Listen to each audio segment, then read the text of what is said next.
are back and moving into our second conversation for today. Very happy, very proud to be joined by two nurses from the KHMH in the middle of Nurses Week. We have with us Sister Casilda Bowman, who is the unit manager of the COVID and Persons Under Investigation Ward, and also Accident and Emergency. And we have Nurse Josue Valdez, who is also in the COVID ward. Good morning and Good morning. welcome. Good morning. Good Thank you. morning. We are happy that there is enough time for you to be able to be with us. I think yesterday there are only 2 reported hospitalizations for COVID after 2 years. I'm sure you're taking a deep breath, hoping it doesn't go back up. Well, I mean, yeah, we have 2 positive, but we have about 9 patients, 10. Oh, Yeah. under the Yeah, investigation. we still have patients under investigation as well. So yeah, but it's looking good so far. There's a lot to talk about when we talk about the nursing profession. And I mean, we could talk about the shortage and the challenges, but let me just find out personally from you, what pushed you to want to become a nurse? You want me to start? Yeah, go ahead. Okay, let me see. I think from a child, I grew up in the health system. My mom, I remember from the old hospital days, my mom was a med tech there. So I grew up seeing patients receiving care. And as far as I can remember, I remember thinking like, I want to be that person. Yeah. I want to be that person on the other side taking care of people. And so as I grew up, the feeling never left. Yeah.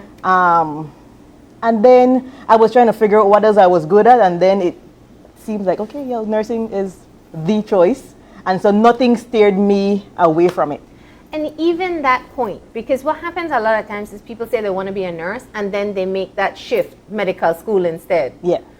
Even at that point for you, it was always wanting to be a nurse. Yes. I felt like I could have gone forward and to be a medical officer, but I felt like it's so important.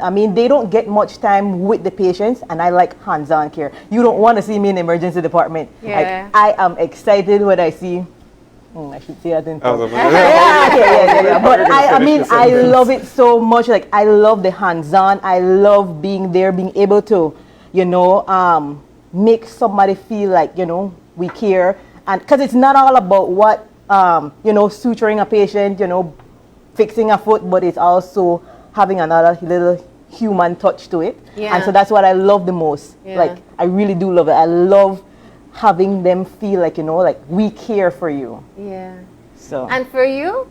Well, in my case, my mother inspired me a lot because, well, I noticed that she likes to help people a lot. You know, every time people come to her, and she's always willing. So, seeing that, I said, okay, well, I want a job where I will be in a position to help people as well. I was new. I wanted to be in the healthcare system. I didn't know if it was going to be nursing, but when I went into nursing, I liked it. I noticed all the possibilities, all the career opportunities in nursing, and I love it. And so basically my mother and, seeing how she likes helping people, that's what inspired me. Now, this is one of the few professions that we're not talking about it being male-dominated. So you have a reverse position than most people. You knew that you would be one of the few male nurses. That was not anything in your mind? You being a male nurse, what's the difference? Well, there are so many differences. First, what I encounter like on a daily basis, I would say, is people, when they would see you wearing a scrub, they would say, okay, doctor, or good morning, doctor. They immediately assume that, males are doctors. And of course, I correct them and say I'm a nurse because I'm proud to be a nurse. Another thing would be sometimes female patients would not be comfortable with a male taking care of them. So those things would be what stands out the most. Yeah. But also it's a privilege because I have the stage, the opportunity to inspire young males, that want to become nurses. Other males are nurses already and it's going well for them. So that is also, in my favor. Yeah, I'm sure. You know, I mean, it's interesting how you can see the gender stereotype from the other end, but you take the opportunity to correct them. Let's talk about the profession itself. You know, it's seen as caring and nurturing, but Casilda, I think you said it. You know, the nurses are the persons who are with the patients most of the time. And so you build relationships, and Yes. you have to see people through a really tough time. Yeah. How do you learn to develop that skill? I mean, you can't learn that in school no matter what. Yeah, and that's so true. And I think last week I was telling my doctors, like, how can I teach empathy? How can I teach this? And I realized, no, you have to have it. It's something that you develop over time. And one of the things that I really do recognize is that it's something hard to do. Yeah. And people can't really blame nurses when they don't show that, because it's extremely hard. I mean, I am naturally caring. I am naturally that nurturer. I am naturally a touchy person. Yeah. All right. So it does help, but sometimes it's hard because patients are hard to deal with. Them coming with their own element makes us hard to do our job. Yeah. And so having to prepare that, I mean, to give that other element is really not that easy. Now that you said about, you know, the nursing is a nurturing profession, coming back to your question, historically females have been seen as the more nurturing gender, you know. So that's another thing when it comes to the gender difference in nursing, males and females. Sometimes you would think that being a male, you wouldn't have that caring or like nurturing aspect to your personality, but like you said, how do we teach empathy? How do we teach, you know, being a nurturing person? But I guess that just comes with your personality. As you see the sick person, you know, you automatically develop that role. Yeah. But also, what did you say? What was your question again? It was about being a male in the profession, and then you were talking about how you have empathy. It's almost like you innately have it. Yes. Yeah. And so, like I was saying, people usually say, okay, well, you're a nurse, so you can't really be nurturing. But another thing would be, persons come to the hospital and they don't understand, you know, you're a nurse, but you also have other problems when it comes to moral distress, emotional distress. Those are two things that people don't usually know about the profession. So it's not always easy, you know, because there are so many other things. Like, for example, a person just had a baby, but you also just saw somebody else die. So you have to take a few seconds and, you know, just compose yourself and go deal with that person, because you can't, you know, mix the two things. So that's one of the things that people don't always understand about nursing. Yeah. It's very dynamic. Yeah. And then it's also can be physically demanding as well. I mean, you're on your feet for most of the time that you're working. So can you talk a little bit about the different range of activities which your jobs might involve? Well, Valis can really tell. I mean, the nurses really do have a lot of time on their feet. I mean, as a manager, I have a more downtime per se, but I still do a lot of walking up and down. The thing is that as a nurse, you are in a constant state of preparedness. And so because of that, we are triaging everything in our heads. All right, so we have 15 patients and we have to figure out in our head which one comes first. And so sometimes it takes a lot of moving up and down, so we're always on our feet. I don't know, Valdez could give a... Well, when it comes to the physical demand that you said, especially when we were talking about the COVID unit, you know, in the past year, you had to be in the suit. Well, we still have to wear the suit, but less now than before. Like in my case, I sweat a lot, right? So being in that suit, I would just come out and like I'd be soaked. And you know, being in there, I remember this one time I worked a 16-hour shift, like a double shift, and I was in there for like 12 out of my 16 hours in the suit, you know, dealing with patients. So my colleagues, I will always tell them I'm proud of them, because they worked through that, the worst of the pandemic, and physically that was very, very, very demanding. Yeah. Now, when you look at at the lessons that have been learned over the past 2 years, there's always been a shortage. I tell people there's always been a shortage of nurses, Yes. but COVID highlighted how bad it was. Yes. And we also saw where some of your colleagues left in the midst of the pandemic. Yes. Have you seen, with all the attention that has been given on this issue, more people asking you about the profession, considering the profession? Not No. really. No? I think with having more scholarships being available, I think that can entice people a little bit more because, of course, the nursing profession is very expensive and times are hard. Yeah. But really, yes, we are extremely short, and I don't think the shortage is going anywhere because it's globally Yeah. short. And so I'm just hoping and appealing to people as if they really see that it's something that they feel like they want to do, then they should go for it. So that the challenge with the shortage is what makes the profession a bit harder at the moment, because you have Definitely. much longer shifts. Explain to us what the day, you said 16 hours? Yes. Yes. Yeah. Yeah, so I mean, with the shortage of nurse, it really leaves us on life support, for a lack of a better word. Yeah. Because even me, like, and I have him also making duties, and to make the duty just to make it balanced, I have to put people on double shifts. All right, so that we can cover the unit. So we have a lot of people working overtime, taking up different shifts just for us to have a good coverage. So on average, instead of an 8-hour workday, you do a 16-hour Yes. workday. And I have most people working maybe 4 shifts, 16 hours. Wow. Yes. Yeah. And what's the collaboration like among, you know, your when you're working as a team of nurses? Let's say, how do you, so how is the support systems like, and you know, to manage everybody's activities and I suppose stress level as well? Good question. Okay. One thing I must say, and I can only speak to COVID unit because I am working in COVID unit and I know I'm managing emergency. But from the perspective of that, we have excellent teamwork. Yeah. I mean, to the point where if we're short, somebody will only stay not because they need the money or because they want to stay, but because they want to help their colleague.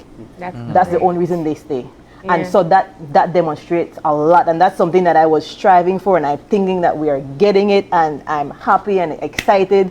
Yes, because we're demonstrating teamwork, and that's important in any field, because if you are there and you don't have support, then you feel demoralized, you feel that moral distress. So teamwork definitely helped. Yes, we also try to do a lot of team building exercises. Yes. Because, you know, of course, there will always be misunderstandings, there will always Yeah. be issues, but we try to work past them. We try to have a lot of team building exercises, Yes. like almost like twice a week. And we've noticed that that has also helped us to be more cohesive as a group, to help each other a lot more. Yes.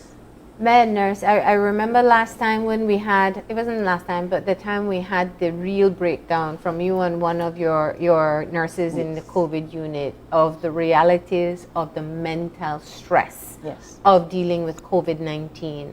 And while the pandemic had its own challenges, I mean, that's a mental stress, as you pointed out just now. You know, you may have somebody dying and then somebody giving birth.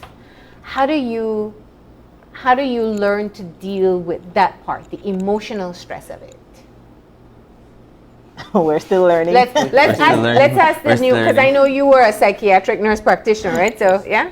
Well, in my case, I like to read a lot. Yeah. Right? Let me start with that. So, I've read a lot of articles when it comes to emotional distress, moral distress, Okay. and in those articles, I found ways how to deal with that.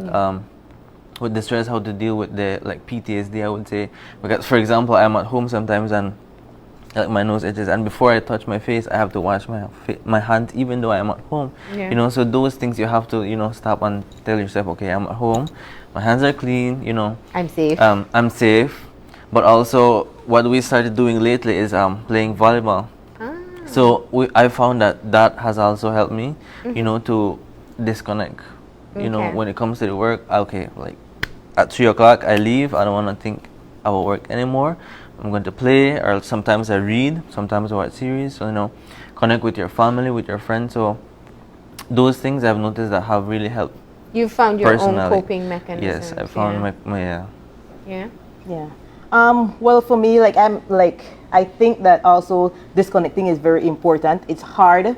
I mean, I usually, I'm at work. I feel like I just go home to sleep sometimes.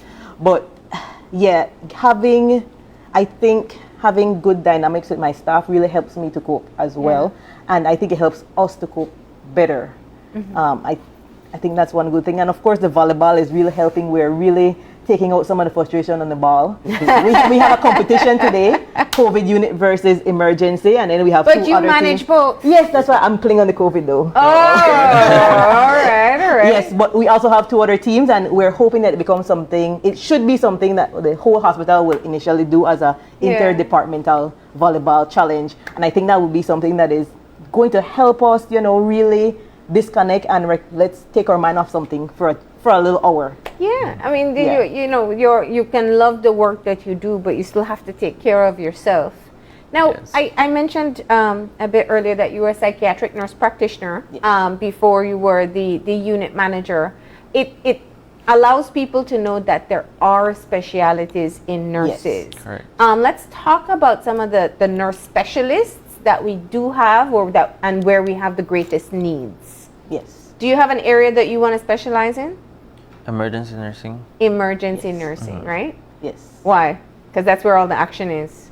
Yes, definitely. I like the drama. Uh-huh. I like the adrenaline. I like the blood. See, that was the question I had from earlier, but you said you grew up around the hospital, Yeah. so you got the Yeah. squeamish part about blood Yes. over with quickly. Yes, oh, I love it. I mean, if a gunshot, I'm all in. I'm on the bed. I do whatever it takes to save the life. Okay. Well, must that's say. how you know this is a calling, because I Yeah. think Brendan and I are having I mean, like- the same. We're like, wow, I don't. It seems like it would be kind of scary for like a normal person to deal with and see that sort of thing. Definitely. But I mean, I've had people vomit on me. I'm like, oh, I just move it out of my eyes so I can see, and I continue. It's okay. Okay, so take me a moment to move past that image, but let's go back to the specialty part, right? What are Yes. some of the other specialties? We have nurse midwives. Okay.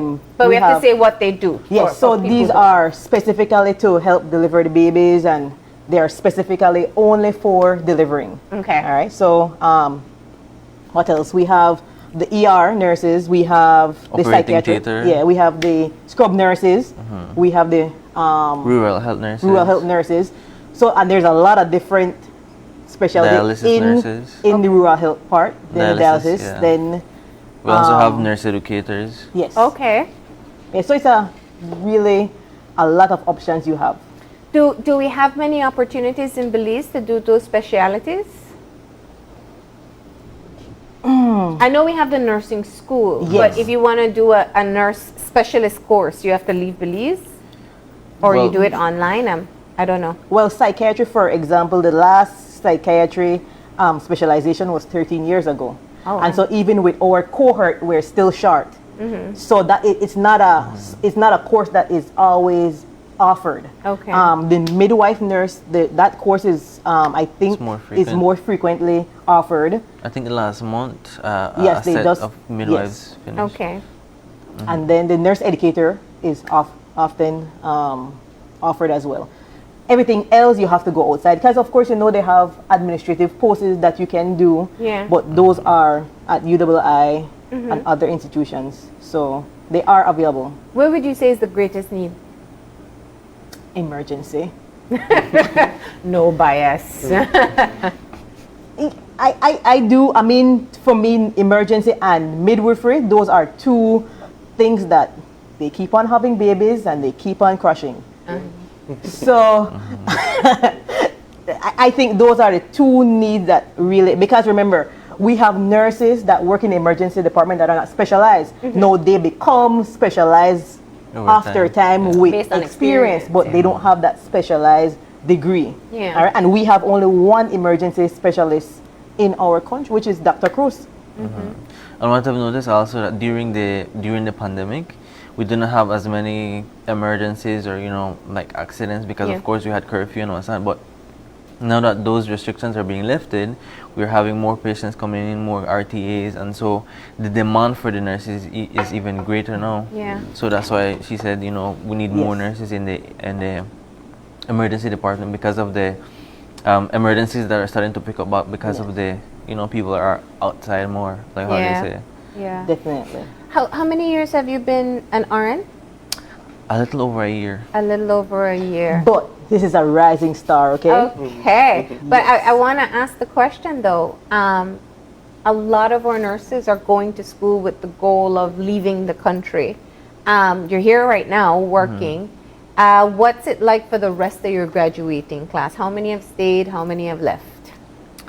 I think, let me see. The group that I finished with, I think all of us are still here. Okay. I think only one person is leaving Yeah. so far that I know of, you know, but What would it take for us to keep our nurses in Belize as a fairly new graduate? well, salary, of course. What's the difference between what you can make here versus somewhere else? Huge. It's a huge difference. Huge. A very huge difference. But you know, apart from that, I could say that the specialty, offering more specialties, you would also need, like I mentioned before, I like to read about the mental health about nurses. You would need to provide more resources for nurses to Support services. support services. Thank you. Also incentives when it comes to the nurses. Better working conditions. You know, those would be the basics. You Yeah. know, to keep nurses here. One important thing is the pension. Pension. Yeah. Definitely. Yes. But like another thing would be nurse-patient ratio. You found that because of the shortage, we're working with like one nurse to 10 patients. You know, that's not a safe nurse-patient ratio to work with because you get burnt out really quick Yeah. when it comes to that. So Not to mention that some of the patients don't get what they're supposed to get. Yeah. Right? You having 10 patients, it's hard to, There's only within so an much 8-hour time. shift, you know, Yeah. it's hard. Yeah. So that's promising though that most of your classmates have stayed. Yes. But we do know that it is a continuous situation where we're trying to keep our nurses at home. Nobody's going to know how to handle a Belizean at their worst hour than another Belizean who could joke with them about rice and beans or something, you know, more local. Right. Yeah. How much does the cultural difference, we get nurses from other places, how much Yes. does that become a barrier? Really and truly, the biggest barrier would be the language, and so that will only be from the Cuban nurses. Okay. For the most part, we even though we have so much different culture, we tend to still get along. Yeah. You know, but it's just the barrier, and I don't speak Spanish, so that becomes extremely hard for me. Okay. Yeah. we're Yeah. trying to get her to learn Spanish. Yes, I had committed to learn a sentence a day. Okay, so what sentence? Let's don't do that. I'm on Let's camera. do that, right? I'm on camera. What's her test for today? Let's give her a sentence. Well, let's don't do it. He's like, that's my manager. I don't know if I want to do that. So let's talk about, I'm sure you get invited to things like career days and stuff like that. What do you say to people? And you said it very early on. You have to want, it's like teaching. I see nursing and teaching, even when you talk about ratios, teachers have far more students than they should have in their classrooms. What do you say to people about becoming a nurse? If they feel it, what should they ask themselves, and why would they benefit from becoming a nurse? Who wants to start? He just got, so I took him to a Career day? yes. To daycare, well, I couldn't say much to them because they were like, how old? Like three- 5. three, Yes, three, you say four, help 5. people. Yeah. Basically, I would ask them, why do people go to a hospital? Yeah. And they would say, when they're sick, to get help. So basically, that's the whole sense of being a nurse. You help sick people.